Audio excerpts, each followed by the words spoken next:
so much motherfucking design on right now. Break it down, bring it back, make it clap. I got 3 old thoughts, new block, wear that thing. Bitches on my line, and you know.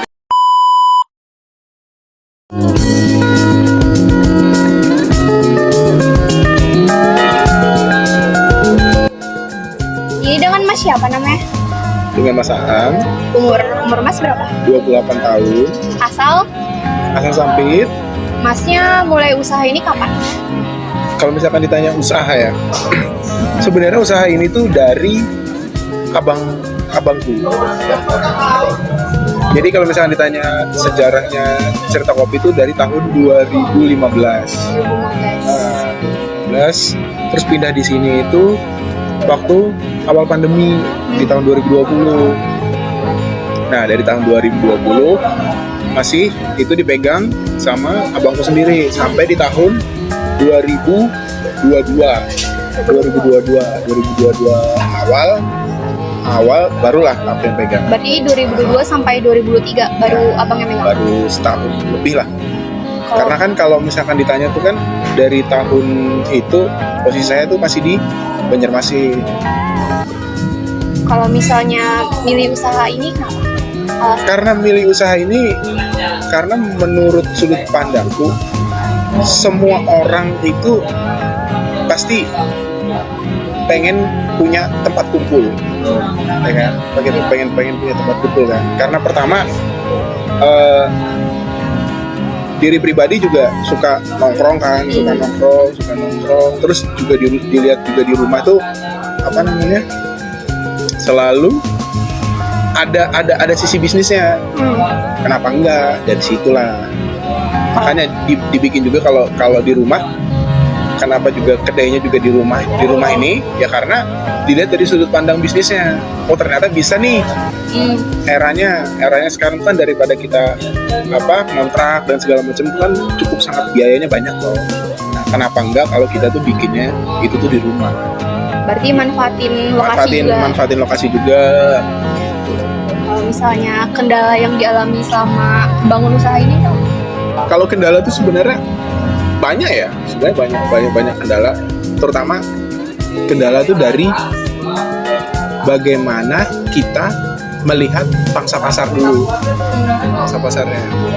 Contoh, kalau misalkan, eranya nih ternyata anak muda sekarang tuh suka kopi susu gula aren, contoh tuh.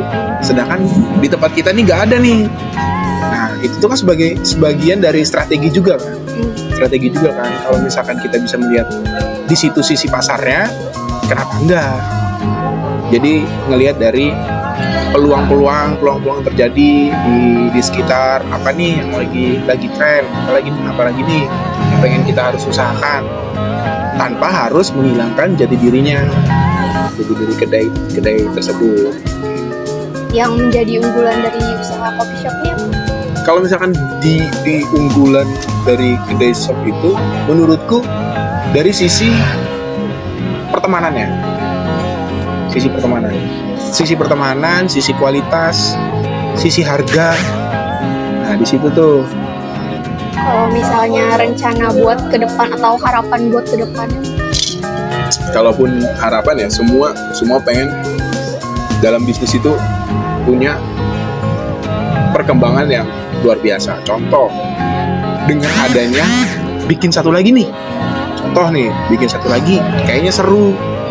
Nah, dari situ dengan harapannya ya kita pengen memperluas ini sih, nama cerita kopi Sampit sih.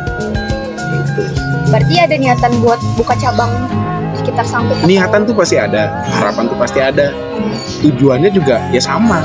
Dengan pertama harus memperkuat yang ada di sini dulu nih.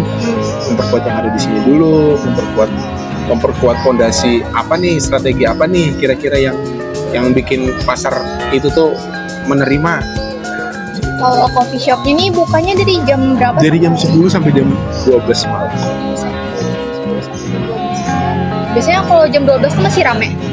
Ya, jam 12 terkadang tuh gimana ya, kalau kita ada orang-orang yang memang pertama itu tuh kuat nongkrong. Contoh, masih jam 12 malam nih.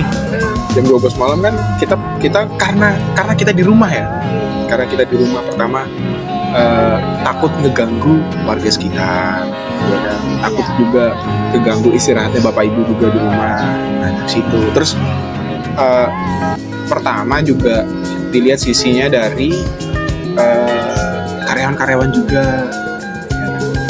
Jadi nggak menuntut untuk nggak apa-apa juga kalau untuk 24 jam. Sebenarnya nggak apa-apa juga.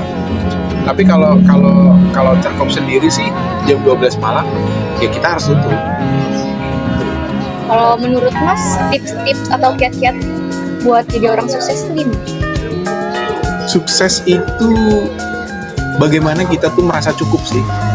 Cukup dan ada rasa syukurnya. Nah, jadi menurutku pribadi, dari apapun yang dikerjakan, kalau kita tuh merasa cukup dan bersyukur atas apapun, nah itu tuh baru dikatakan sukses. Ada orang yang dengan mendapatkan uang 10.000 aja dia merasa cukup nih, bersyukur nih. Nah, sebenarnya takaran sukses tuh nggak melulu tentang uang juga, Gak ada ya kan? patokannya. Nggak ada patokan juga. Terus dengan banyaknya teman juga kan kita bisa dikatakan sukses juga. Berarti patokan sukses buat orang-orang tuh beda-beda. Beda-beda. Kalau menurutku pribadi, dengan kata cukup dan kita banyak-banyak bersyukur sih, ya udah itu tuh Kalau menurut Mas ya, berarti kayak gitu. sudah sangat bersyukur sekali. Terima kasih ya Mas, sudah mau kami wawancarai. Terima kasih.